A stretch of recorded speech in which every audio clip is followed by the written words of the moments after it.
उत्तर प्रदेश के मुख्यमंत्री इस तरीके का भाषण, इस तरीके की बयानबाजी संवैधानिक पद पर रहते हुए नहीं करते।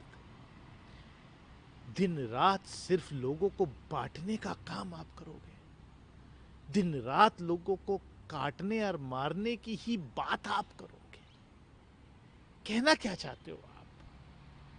अरे कोई भी राष्ट्र, कोई भी देश विकसित तो नहीं हो सकता जब तक उस देश का सभी तबका, हर तबका खुशहाल और मजबूत ना हो।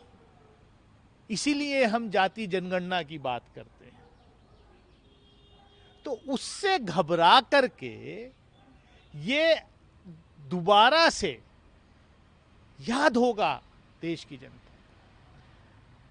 मंडल को दबाने के लिए कमंडल लेके आई थी बीजेपी, आज वही तो। इसीलिए राहुल जी ने कहा कि हो सकता है हमें राजनीतिक नुकसान हो, लेकिन हम इस देश के शोषित, वंचित, पीड़ित समाज को, इस देश के दलित, आदिवासी, पिछड़े समाज की लड़ाई हम लड़ेंगे। तो बांग्लादेश का भी जिक्र कह रहे हैं। देखिए, बिल्कुल सचेत रहने की आवश्यकता है। इसीलिए तो हमें हमारे भारत पर गर्व है। मेरा भारत महान ऐसे ही थोड़ी है। भारत के साथ कितने दूसरे देशों को आजादी मिली, वो फेल हो गई आजादी इसीलिए जहां पर राष्ट्र धर्म के आधार पर बने। चाहे हमारे पड़ोसी मुल्कों को आप देख लीजिए, क्या हाल है उनका, क्या हश्र है। आप यहां भी अगर वो करने की कोशिश करेंगे तो महात्मा गांधी और बाबा साहब डॉक्टर भीमराव अंबेडकर, मौलाना आजाद के सपनों को चकनाचूर करेंगे। लद्दाख की लोकसभा चुनाव के बाद विधानसभा चुनाव की तरफ जम्मू कश्मीर बढ़ रहा है, इस कदम को आप कैसे देखते हैं? देखिए, बिल्कुल ये क्या है कि मर्यादा शब्द नहीं समझते।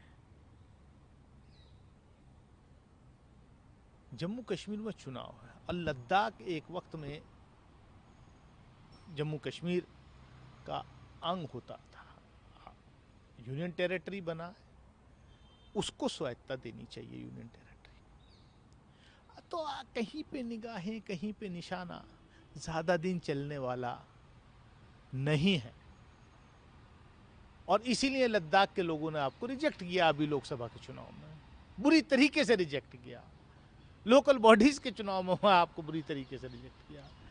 आपके ये काम इस तरीके की से कोई फायदा पहुंचाने वाली नहीं। जेएनके का जम्मू कश्मीर बीजेपी दफ्तर में बवाल भी, वहां पर पूरा हंगामा भी। देखिए, भाजपा आजकल अपना संतुलन खो बैठी है, पार्टी भी और पार्टी के नेता भी।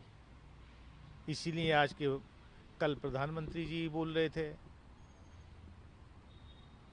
महिलाओं की सुरक्षा के बारे में, और आप कर क्या रहे हैं? आज मुख्यमंत्री का बयान, आप यूपी के मुख्यमंत्री का बयान देखिए, किस तरीके की भाषा का उपयोग। तो ये संतुलन खो बैठे हैं। समझ नहीं आ रहा है कि राहुल गांधी की पॉपुलैरिटी को कैसे काउंटर करें। जनता तय कर चुकी है इनकी विदाई। कंगना रनौत, अगर बीजेपी उनके बयान से सहमत नहीं है, अगर बीजेपी जिस तरीके का आरोप कंगना रनौत ने इस देश के किसानों पर लगाया है, बीजेपी को उस माफी ही नहीं मांगनी चाहिए, कंगना रनौत को बीजेपी से निष्कासित करना चाहिए।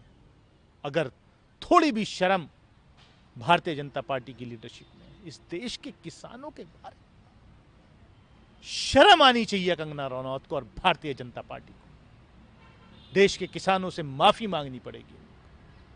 एक आखिरी सवाल है मेरा, झारखंड में हेमंत बिस्वा शर्मा ने बीजेपी की हार मान ली, बधाई हो आपको, बधाई हो हेमंत बिस्वा शर्मा को और भारतीय जनता पार्टी को कि झारखंड में भाजपा की हार उन्होंने कबूल कर ली।